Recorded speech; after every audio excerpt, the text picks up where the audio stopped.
исламға шариғат заңы берілгенде, бірақ рухтың сыры,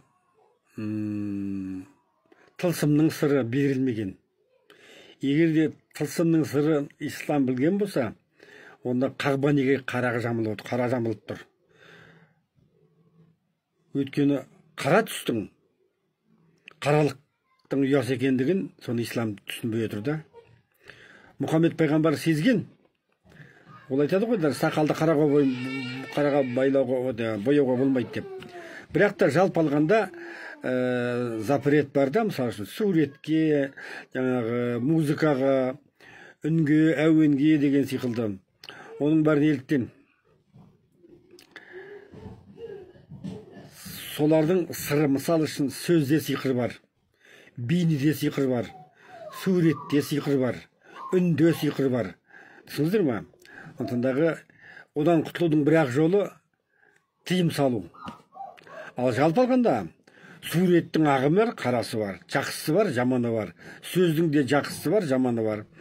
Үннің де жақсысы бар, жаманы бар. Мысалы үшін ең жаман дауыс ол есектің дауысы десе, ең жақсы дауыстар ол мысалы үшін бұлбұлдың дауысы деген секілді.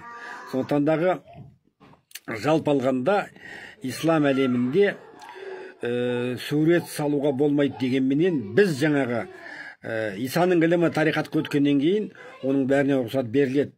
Өйткені біз суреттің де сырын, бейненің де сырын, оның қандай сиқырда әкелетінін, қандай жақсылығы, қандай жамандығы барын білетін боламыз да.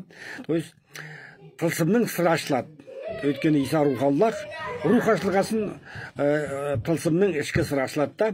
Міне осыдан барып жаңағы білім артады.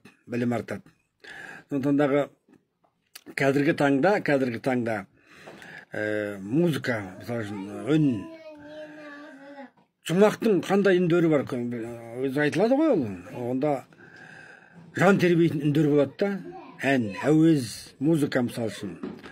Әндағы ақ-тақ деп, тоқ-тоқ деп рух музыкалары бар, ол басқа әңгіме. Суреттің ішінде, мысалы үшін айтамыз, Сүлеймен патшаның патшалығында, Сүлеймен пайғамбардың қандай құмыралар, бейнелер болған, бюстер болған. Оның бәрілігі заңдылық.